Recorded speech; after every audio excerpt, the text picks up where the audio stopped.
This episode includes instances of police violence, harassment, racism, and assault. Please take care while listening. Mi dakuyapi. Hihani washte, chante washte nape chuzapi, ohitika wi miena and white hat machiapi ksto.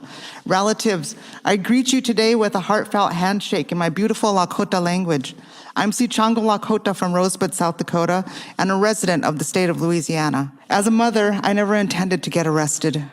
However, on September 18th, 2018, I was arrested and charged with 2 felony counts under new amendments to Louisiana's critical infrastructure law. I was facing up to 10 years in prison. I was told that I was being arrested for trespassing 2 weeks prior on remote land being worked on by the pipeline company in the Atchafalaya Basin, despite my having the express permission of the landowners to peacefully protest there. That was Ann Whitehat, testifying last year at a congressional subcommittee hearing on free speech and the legal assault on environmental activists and the First Amendment. Ann is a co-founder of L'eau est la vie, Water is Life, a South Louisiana resistance camp founded in 2017 to resist Energy Transfer's Bayou Bridge pipeline. Just to make sure you caught the significance of what she was saying there, she and a handful of other folks were arrested for trespassing and assaulted in the process, as you'll hear later in this episode. Except they had permission to be on that land, written permission from the landowners. But someone was trespassing. A Louisiana state court later ruled that it was, in fact, the pipeline company that was trespassing, yet we were the ones brutally assaulted and arrested that day, and in the weeks following by the same uniformed sheriff's deputies working privately for the pipeline company and also by pipeline workers themselves. Over a dozen of us have, for several years, had the possibility of lengthy prison sentences hanging over our heads. This is something we've seen over and over again while reporting this season. Even when a wrongful arrest or conviction is ultimately overturned, so much damage happens in the meantime, a lot of it irreparable. In Ann Whitehat's case, she was arrested at a boat ramp after leading a prayer ceremony. It was very stressful to have those charges hanging over my head for 3 years and like every day wondering if they're going to come knocking on the door to take me to jail and having to make plans for my children. The United States likes to portray itself as the land of the free, founded on an unshakable belief in the right to protest one's government. But the reality is often much different. In fact, in many states, anyone participating in the Boston Tea Party today could be arrested on felony trespassing. After all, ports are considered critical infrastructure. Paul Revere might be charged with civil or even criminal racketeering for conspiring against the British. We'll learn more about racketeering in an upcoming episode. But for now, let's go back a few years to some of the most pristine old-growth cypress forests deep in the swamps of Louisiana, a state with a reputation for being particularly cozy with the fossil fuel industry. The activist group L'eau est la vie was founded in 2017 by 4 Indigenous women to oppose the construction of the Bayou Bridge pipeline. That's the southern leg of the Dakota Access Pipeline, or DAPL. It's the same pipeline that thousands of people were protesting against up north at the Standing Rock Sioux Indian Reservation in 2016. Bayou Bridge had plenty of local opposition. The pipeline cuts through more than 700 bodies of water, including the Atchafalaya Basin, the largest river swamp in North America, and Bayou La Fourche, the drinking water source for the United Huma Nation. There were contentious public hearings pitting industry-aligned speakers against craw fishermen, environmental organizations, and just everyday Louisianans concerned for nature and their drinking water. Look, when you're going into something like this and you are in an area that is hostile to people who are trying to protect the environment, it's seen as someone who's trying to stop progress or to take away jobs, it would be foolish to go straight to, any kind of direct action. Cherie Foytlin is another L'eau est la vie co-founder and an Indigenous mother of 6 who at the time lived 7 miles from the pipeline route. We went to the governor every week for months. We would all show up, all the people from these communities, all of us. We would be there every Wednesday, I think it was, and we would have a press conference. We tried to talk to the governor. He never talked to us. We did get a chance to talk to his underlings, like they had sent the DEQ people, Department of Environmental Quality people to talk to us and things like that. But we never got decision makers. We never got the people with the teeth that could make the decision.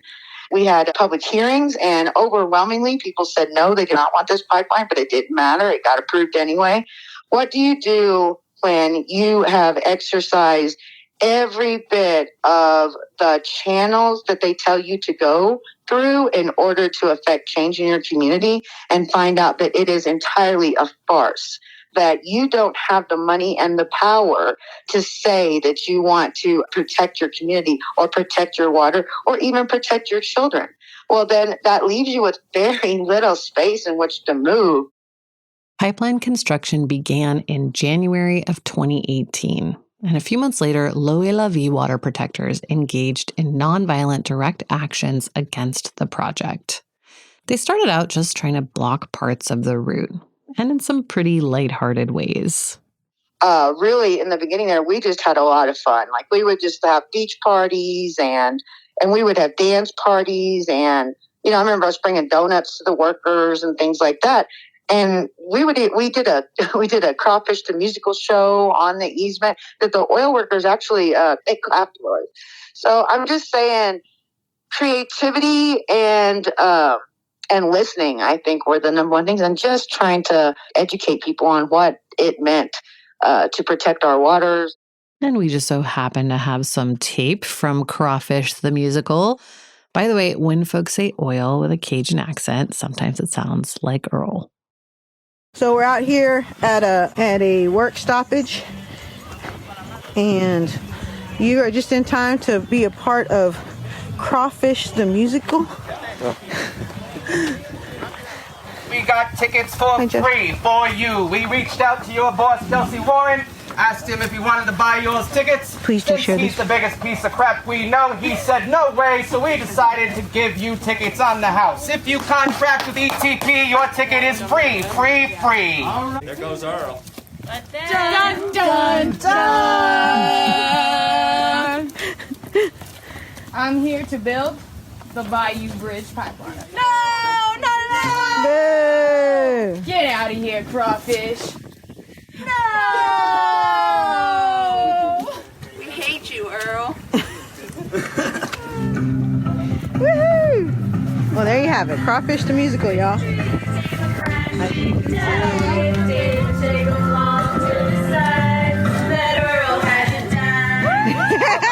As we learned from Connor Gibson in the first episode of this season, by this time, the fossil fuel industry was working hard behind the scenes to stifle this kind of opposition. With the help of the American fuel and petrochemical manufacturers, the trade group representing refineries, pipelines, and petrochemical plants, plus the American Legislative Exchange Council, or ALEC, which works to pass industry-friendly state legislation, they were successfully changing laws in several states. What would have been misdemeanor trespassing charges were now felonies, and pipelines were designated as critical infrastructure. In Louisiana, the industry's influence was out in the open. The bill was drafted by a guy named Tyler Gray, an attorney with the Louisiana Mid-Continental Oil and Gas Association, a Louisiana trade group for fossil fuel companies. When it was introduced by State Representative Major Thibault Jr., Gray sat right next to him, answering lawmakers' questions. The bill passed and was eventually signed into law by Louisiana Governor John Bel Edwards. It went into effect August 1st, 2018. As Ann Whitehat pointed out in her congressional testimony, it didn't just criminalize activists. The coordinated attack on our movement also included efforts to silence the journalists who risked their safety and well-being to tell the world about what was happening to us. Our reporter, Karen Savage, was one of those journalists. She'll be here to tell that story and the rest of the Bayou Bridge story after this quick break. I'm Amy Westervelt, and this is Drilled, the real free speech threat. Hey, it's Ryan Reynolds here from Mint Mobile. Now, I was looking for fun ways to tell you that Mint's offer of unlimited premium wireless for $15 a month is back. So I thought it would be fun if we made $15 bills. But it turns out that's very illegal. So there goes my big idea for the commercial. Give it a try at mintmobile.com/switch. Upfront payment of $45 for 3-month plan, equivalent to $15 per month required. New customer offer for first 3 months only. Speed slow after 35 gigabytes if network's busy. Taxes and fees extra. See mintmobile.com. This episode is brought to you by LifeLock.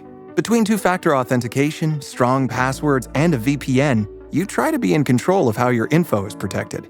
But many other places also have it, and they might not be as careful. That's why LifeLock monitors hundreds of millions of data points a second for threats. If your identity is stolen, they'll fix it, guaranteed, or your money back. Save up to 40% your first year. Visit LifeLock.com/podcast for 40% off. Terms apply. Did you know that parents rank financial literacy as the #1 most difficult life skill to teach? Meet Greenlight, the debit card and money app for families. With Greenlight, you can send money to kids quickly, set up chores, automate allowance, and keep an eye on your kids' spending with real-time notifications. Kids learn to earn, save, and spend wisely, and parents can rest easy knowing their kids are learning about money with guardrails in place. Try Greenlight risk-free today at greenlight.com/Spotify. When Karen Savage went to Louisiana to see what was happening with the Bayou Bridge pipeline protests, she was there as a reporter. But that didn't stop police and pipeline security from treating her exactly like they did the protesters. So I learned about the Bayou Bridge pipeline from Shuri Foytlin, who I'd known, before this happened. It was 2017, and I didn't get down there to start reporting until about 2018. And honestly, in the beginning, it was really fairly slow. There were some little actions, nothing hugely remarkable. Until one day in April, I was actually kind of bored. I was driving around. There was a pipeline site west of the basin that I had been told went by a historic Black church. And so it was a Sunday, and I said, well, let me drive by and see, what this looks like. So I went out there and I drove by the church, and by the time I got there, there was nobody around. It was Sunday. There was no work happening. There were a few cars parked near the church, but nothing at all was happening. So I drove around the block, but it's rural Louisiana, so it was like the block was like a mile on each side. Came around the other direction and was coming back towards the church parallel to the pipeline on this little bitty narrow road. Nobody else was around. It was peaceful. I had been taking pictures of birds, and it was like the golden hour. And I was honestly at that point not interested in the pipeline. I had a million pictures of pipeline construction sites that I already wasn't using.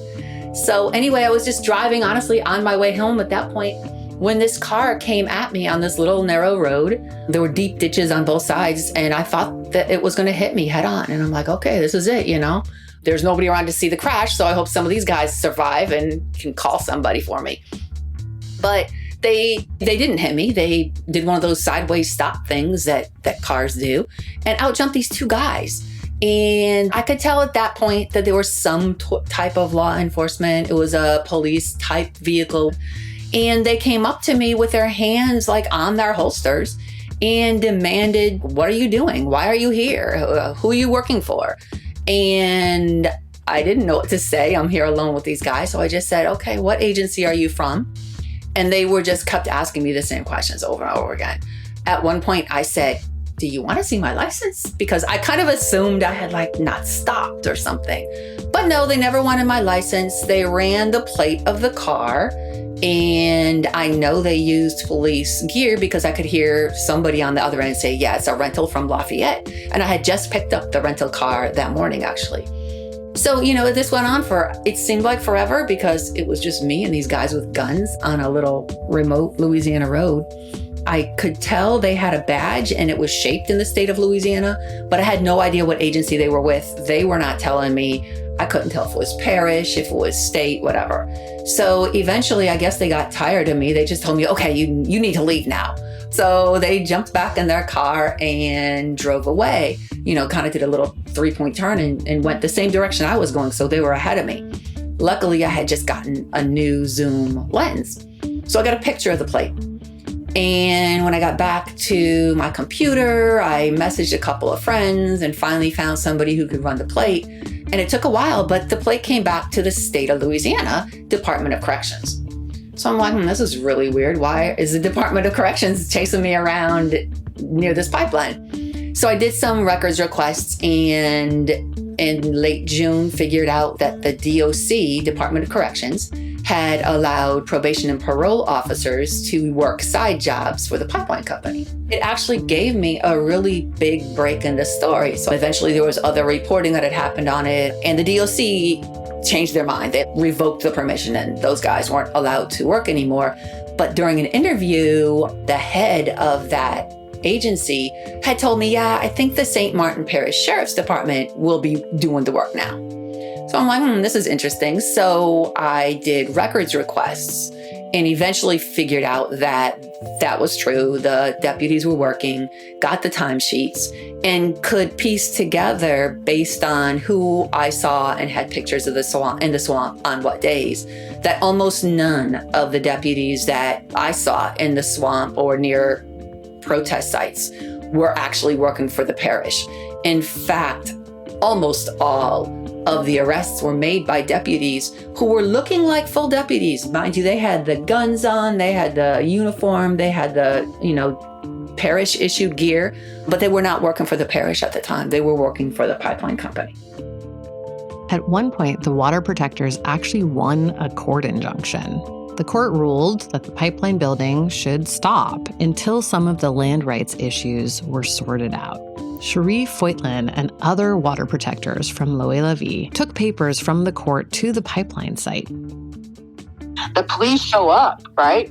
And because we're there and we're telling them, hey, it's time to stop. We give them the paperwork, the court paperwork. And the first policeman says, okay, guys, you got to stop. Like, this is a judge's order. And another policeman higher than him that had been hired by ETPEI, guarantee it, because they were all on the payroll. They were getting paid well.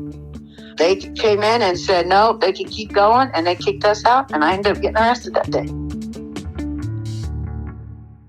Remember, the new critical infrastructure laws were due to come into effect in Louisiana in just a couple months, on August 1st, 2018.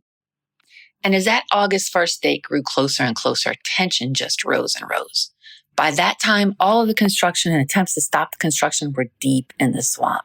And it's gorgeous out there. By far the most beautiful places I've ever reported from. Sunsets, birds, trees. If you're out on the water at night, all you see is the red eyes of the gators. There are armadillos, there are wild boars. It's an amazing place, but it's also super remote. The only way in or out is by boat. There's almost no cell phone reception. Contractors on the fan boats, pipeliners, anybody out there by August 1st certainly knew the sheriff's department was working for the pipeline company. One day, a guy showed up at the campsite with a rifle. He made threats. He assaulted a water protector. All kinds of craziness was going on. A few days later, after that incident, I was in a kayak when the same individual came up in a fan boat and made more threats. People out there, fucking people gonna get hurt bad. Motherfuckers are gonna get really hurt out y'all. Y'all keep videoing people. So it seemed to be pretty well known that there would be no repercussions for threatening or assaulting water protectors or worse. They knew. I mean, we would be out there like, just, doing our thing, protesting. And they would say, you just wait. Here in a few days, here on this day, we're going to get you, And sure enough, as soon as that law passed, they were out there passing out felonies. The first felony arrests were only a few days after the law went into effect. At that point, 3 water protectors were in kayaks, and they were pulled out of the kayaks, handcuffed, dragged up into a pipeline easement, and then arrested under that new felony trespassing law. And that was the time period when the Department of Corrections was contracting with Energy Transfer. And what you're about to hear is 2 Energy Transfer contractors directing the state employees who are also working for the pipeline company to arrest the water protectors in kayaks. They were also physically trying to prevent me from filming. I'm not touching you, you touching me. I'm not touching you, I ain't touching you. Yeah, you moving. Okay. I'm sorry, you touch her. Get the fuck away. Is she on the right way? I am not on the right of way. I would not do that. promise you I will not go on the right of way. I understand. I'm not going on the right of way. I have no intention. I have not. Yeah, you did. This ain't the right of way. That's fine. Yeah, whatever. Hey, we need to arrest those trees or in the right.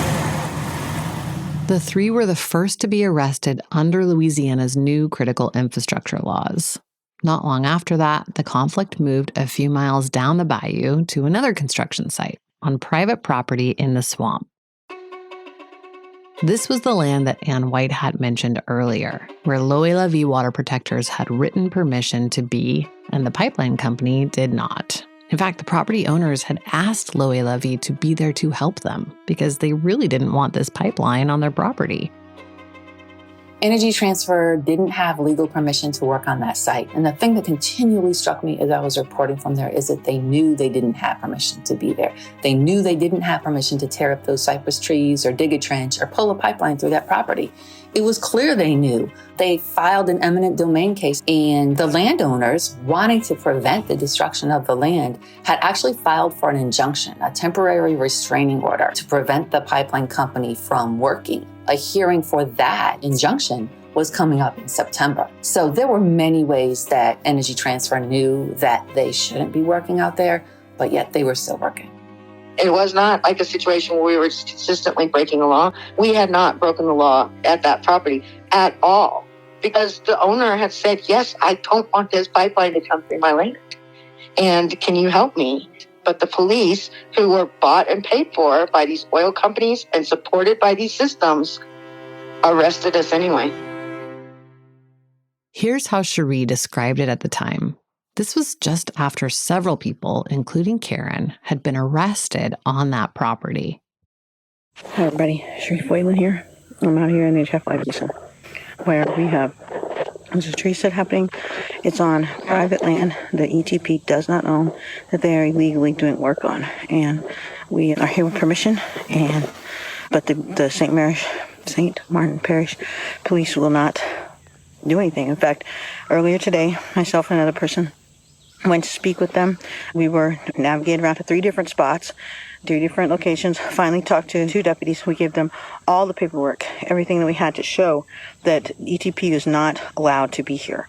By the time we got back, there was a situation where we had 4 police boats go out in front of us loaded with St. Martin Parish sheriffs. Why is St. Martin Parish criminalizing peaceful water protectors when we are the ones who are upholding the law and they are the ones supporting the criminals? I don't know, man. Feels like a mafia regime, honestly. Fighting multi-billion-dollar corporations. Something's wrong. There's no reason. And to tell you the truth, I'd rather be home right now with my kids. But I'm not, because someone has to hold them accountable.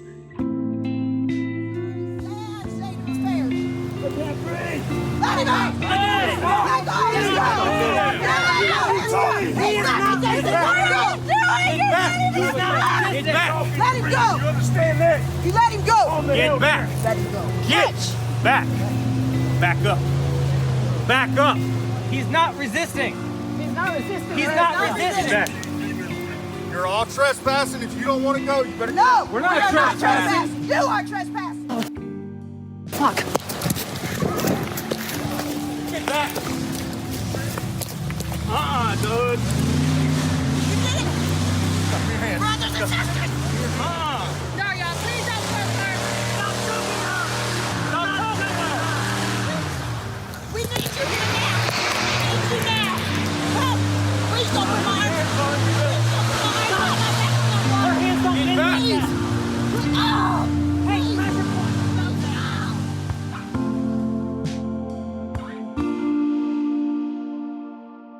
Wow, Karen, this tape is really horrifying. And I know we're only hearing a tiny snippet of it. Yeah, that was just a brutal arrest. It was horrible, hard to hear, even to this day, hard to see. And after the guys dragged Cherie away, there were others that were coming towards where I was standing and where other water protectors were standing. So everyone started just running in the opposite direction. And I ran with the water protectors to a boat that was on the other side of the property. I was worried they were going to arrest me again because at that point I had already been arrested once, but mostly I was focused on protecting my film, to be honest. I remember laying on the boat floor as we went from the site through the bayou, because it was like a 15, 20-minute boat ride back to the dock. I remember laying on the floor with another person who also had some video from that day, kind of hiding under there so that if we ran across pipeliners or security/police, whatever they were at the time, and they saw the boat, they wouldn't see me or they wouldn't see my camera. Cherie Foytlin did get arrested that day. I was arrested on the property that I was on for the critical infrastructure law, and that I, again, had permission to be on that property. And then they put me in jail, so I had 2 felony. Each of those felony arrests would have been 5 years hard labor in Louisiana, and they mean it because anything labor in Louisiana is so hot, it's hard. Cherie was worried that she would be facing the worst case scenario if she were convicted. I was scared. I thought that there was a chance that I wouldn't be able to be with my kids, and that so mom is the scariest thing in the world, or to me anyway. Being a reporter on the scene did not help Karen from butting up against Louisiana's oil-friendly cops or laws either. I ended up being arrested twice, both times after the felony trespassing law went into effect. One time was on the property where I had permission to be, and another time a few weeks later at a boat ramp where at the same time Ann Whitehat was also arrested. And, with that second arrest, by that time I knew the way from the boat ramp to the jail. I'd been there before reporting on other arrests, but once they got me into the vehicle, instead of going from point A to point B, the deputy took a really long way around, circling around these, again, tiny little remote gravel roads now in the middle of the sugarcane fields. The sugarcane is way up at that point in the year. So, no one can see even that a car is coming, much less what's happening. And it was horrifying because, you hear all kinds of stories about people disappearing in the sugarcane fields. And, Anne went through the same thing, but worse. She described how at one point, as she was being transported, in the same circular fashion, another parish police vehicle pulled up and they had her get out of the first car and get into the second car. Now, just think for a minute how horrifying that would have been for her. This is a brown woman in South Louisiana in the middle of a sugarcane field during a battle that's as heated as this. And she's being told to get out of the car like that by people that she knows are not actually working for the parish or protecting her, but people who are working and looking out for the pipeline company. Lawyer Bill Quigley says these are the sorts of tactics that become common when the industry feels like the pushback against it is starting to work. And so when the end is coming and they're desperate, they're willing to use the law as a means of punishing people for their protests, for their speech, for their activity that should be protected by the First Amendment.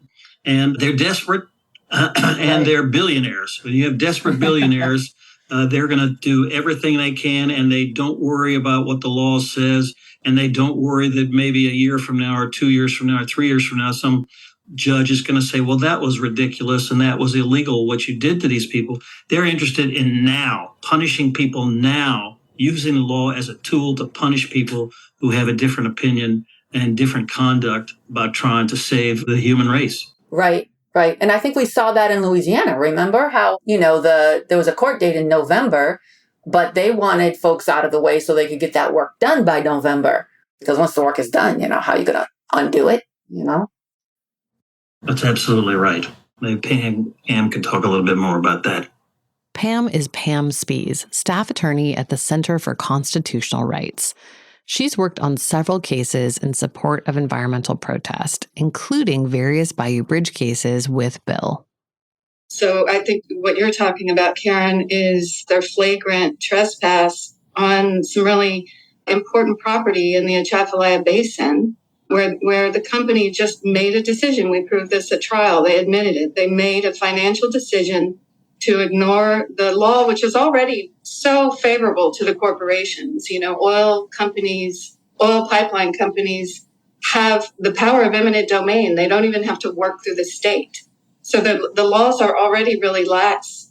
And supportive of these companies. And Bayou Bridge just decided we're not even going to adhere to the limited restrictions we have. We're just going to go out there, start constructing because it's cheaper ultimately to violate the laws that apply to us than it is to adhere to them and delay things. It was a race against time. You're right. Once they got the pipeline built, our only recourse, if we had won at trial and prevented them from getting the right of expropriation after the fact, would have been, now you have to go dig it up. And no, almost no judge in Louisiana is going to order a pipeline company to do that. It is so burdensome on protesters to be hauled into court, and even in these frivolous cases, and have to deal with those for 2-3 years until they finally peter out and are dismissed. And then by then the damage is done, and these companies know that.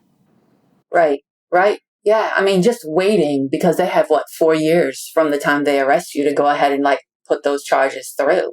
Just waiting and just wondering, am I going to be in a Louisiana jail doing hard labor for 5 years?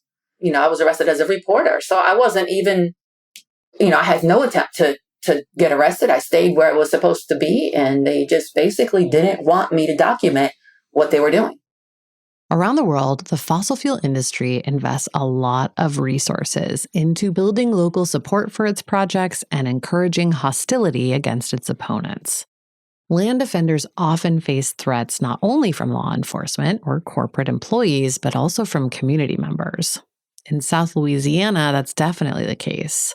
The oil and gas industry has not only ingrained itself in the local culture and pushed through new laws criminalizing protest, it also had local cops moonlighting as pipeline security. That's a combination of factors that made for a really dangerous situation. I had pulled into my driveway. A young woman came running up to me. Now, there's a field at the end of our road right there. And this young woman came up to me, and it was dark. And she said, "I've lost my baby. Can you help me find? I've lost my kid." And so I was like, "Yeah," and I just, went out to help. I did not recognize this person, but she did have a very South Louisiana accent. So I did have reason not to believe her. I got a little bit, maybe like a couple hundred yards out into the field, and I just got this bad feeling because I kept asking her questions. Is it a boy? Is it a girl? What am I looking for? How old? Things like that. And all of a sudden I took a step backwards because she was getting farther away and almost disappeared when I felt two hands push me down from behind. And when they pushed me, they just started hitting me. At one point, one of them was hitting me with a belt, I know, and really just kicking my ass, honestly. And then I had pulled myself a little bit more back into the light. We had a street light there, but I was out of it at that point. So I knew if I got back to the light, I'd be safer, and maybe at least someone in my area could see.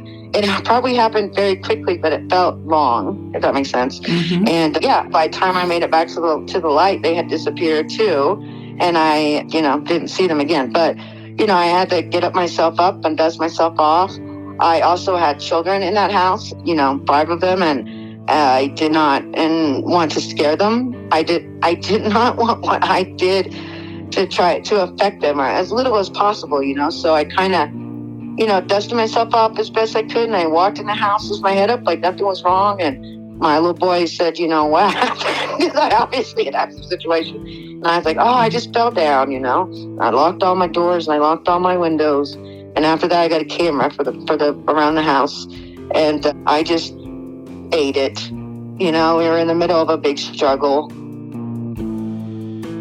In her congressional testimony, Ann Whitehat also talked about this violence against protesters, not just from police, but from some members of the public. Escalating violence has been used for centuries against people who challenge the concentration and misuse of power. This is nothing new to us, but what we experience needs to be recognized by all as a coordinated assault on a movement. Indigenous people continue to be the first responders to the worsening effects of climate crisis. Our actions are part of our commitment as caretakers of the places we live in. And there was nothing I can do. The truth of the matter is these people are bigger than me in every single way. But I wasn't going to let them intimidate me at that point. I was not. I just felt like if I buckled, if I stopped at that point, then anyone or a lot of people who are out there trying to do the same thing, which is just say no, would have to suffer the same thing because they would know it would work. So I kept going. And a few months later, I was sitting at a Sonic and I was getting drinks for my babies and I was getting ready to go home and I was kind of excited because I was going to get to spend the rest of the afternoon with them. And somebody came up behind me and somebody grabbed me from behind. I feel if it wasn't a knife that they had, then it was some kind of metal object, but I didn't know when I looked and I was pretty terrified. So they told me that they were going to kill everyone and not me, they wouldn't kill me. They'd kill everyone in my family and everyone I loved. And then they named off a list of people that I very deeply cared about. And that was the straw that broke the camel's back. I couldn't do it. I got my kids out of there and we went somewhere else. It was for those reasons that 3 of those arrested on felony charges, Ann Whitehat, Ramon Mejia, and Karen Savage, along with a dozen other organizations and individuals, filed a lawsuit in 2019 to challenge the constitutionality of that law. Pam Spies and Bill Quigley represented them. The lawsuit was challenging the 2018 amendments that the Louisiana legislature passed, which added pipelines to the definition of critical infrastructure. And we brought this suit to challenge the constitutionality of the amendments. And one of the problems with the way these pipelines were added into the definition of critical infrastructure is that Louisiana has well over 125,000 miles of pipelines. Right. The law wasn't limited to oil and gas. It was any kind of pipeline, water pipelines, right? So then you add that and you just turn vast swaths of territory in Louisiana into critical infrastructure. And it didn't specify in any way areas around pipelines. So one problem right off the bat was that it was unconstitutionally vague. And then you add the First Amendment concerns into it and it becomes just very, very clear why this is such a problem. And then we were into discovery and we got to take depositions of some of these deputies who were being employed by the pipeline company, who disagreed even among themselves how to figure out when and where this law applied. It's, and just really showed what a huge mess these amendments created. Unfortunately, the judge ruled against us. He found that he didn't think that it violated the First Amendment. And so we have filed a motion to reconsider and we're waiting on that ruling. And we're hopeful, if maybe we can change this judge's mind. If not, I think we feel we have a really strong case to make on appeal. But the case is still very much in play. From a national perspective, a win in Louisiana, which, like we've heard, is a conservative friend of the fossil fuel industry, would send a strong message to states considering such laws, could even push states that have already enacted them to reconsider. While the constitutional case is in play, the state has since dropped its charges against the protesters. And none of those charges went through. Not a single felony charge from that critical infrastructure law went through. And you think about the charges, you think about what it costs to put us in jail, think about what it costs to do all that to the state, to the city itself. Mm-hmm. And these officers, they got a few more bucks for a while, but I mean, was it worth it? They drink that water too. The state court also ruled that it was the pipeline company that had been trespassing all along. This is what Loie Levy had been arguing the whole time and why the landowners had involved them in the first place. And yet, the pipeline company faced a very minor fine and no jail time, unlike the water protectors. The penalty for destroying private property for corporate gain, a whopping $450 fine. $150 for each of the landowners who filed suit. Those landowners appealed, and the higher court later upped the fine to $10,000 plus attorney's fees. For context, Energy Transfer has said the pipeline is capable of moving 480,000 barrels of oil per day. At today's oil prices, that's roughly $43.2 million worth of oil running through their land every single day. Completed in 2019, the Bayou Bridge Pipeline now transports oil from the north to refineries in St. James Parish and nearby export terminals. And yep, you guessed it, those are predominantly African American communities located in what's referred to as Cancer Alley because the area is home to so many refineries and petrochemical plants. Even though the pipeline was eventually built, the way Cherie looks at it, Loe La Vie was still a success.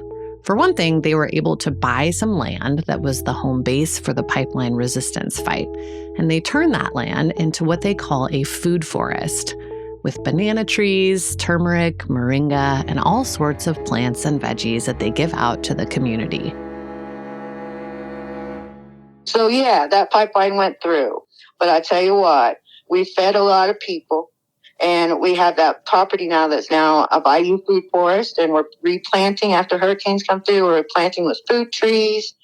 We had inspired many, many people to make change and to know that they can stand up, and even under great oppression and under great pushback like that there is a reason to do that. So I will never not count Loe La Vie as a win. And I will never say to those people that intimidated us or had to make those laws to try to take us or whatever, that they won.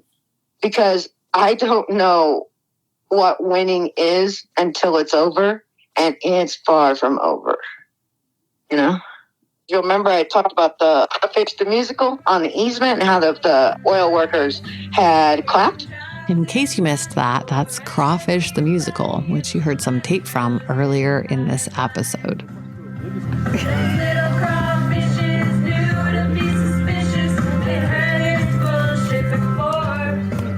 Years later, after I got finished with this whole campaign, I moved out of there for my own safety, my children's safety. I was reading an article, and it was about this new solar company that was coming in. And in the article, the person had said that they used to be an oil worker, that they had been at a protest, and they had seen a musical about crawfish, and it had changed their perspective because they thought it was such a creative thing to do. And they started a solar power company that was retraining oil workers. I had no idea that happened. We did not plan for that to happen. But the truth of the matter is, anytime you do good things on this earth or for the sake of righteousness, period, it is going to reverberate into the world. I think that it's up to each generation to decide what it is that they will demand for the next generation. And I think that we can demand more, and I think that those children and grandchildren deserve more. I guess that's it. Don't let them do it. We're stronger than we think, more powerful than we think. And if we weren't, then they wouldn't go after us like this. They have to use the law to go after us. They have to try to push us down, try to scare us, try to do that because they know that we are much more powerful than they are. And together we can make that change. But God dang, we gotta protect what we already have. We have to do that, and we need to do it like right now. That's it for this time. Big thanks to Karen for bringing us this story. She'll be back on upcoming episodes about what it looks like to see protest criminalized in the U.S. We'll be leaving the country again in some upcoming episodes, so make sure to come back for those. Drilled is an original Critical Frequency production. This episode was written and reported by me, Karen Savage. Our senior editor for this season is Aline Brown. This episode was also edited by Sarah Ventry. Our senior producer is Martin Zaltz-Ostwick, who also does our sound design and composed most of the music in this episode. Mixing and mastering by Peter Duff, who also composed some of the music in this episode. Our theme song is Bird in the Hand by Forknown. Fact-checking by Wudan Yan. Our artwork is by Matt Fleming. Our First Amendment attorney is James Wheaton. This show was created by Amy Westervelt, who also co-hosted this episode. You can find related videos, photos, and print stories for this series, along with all the documentation that we have to go along with the series at drill.media. You can also sign up there for our weekly newsletter. We round up the top 5 stories on climate you should be reading each week. It's never more than 10 minutes to read, and people tell us it makes them feel like they're staying up to date on climate without getting overwhelmed. You can also find us on Twitter at We Are Drilled. If you'd like to support the podcast, leave us a rating or a review. It's a huge help in finding new listeners. You can also support us financially by becoming a subscriber, either to the newsletter or the podcast on Apple, Spotify, or Patreon. Paid subscribers get access to ad-free episodes, early release episodes, and bonus content. Thanks for listening, and we'll see you next time.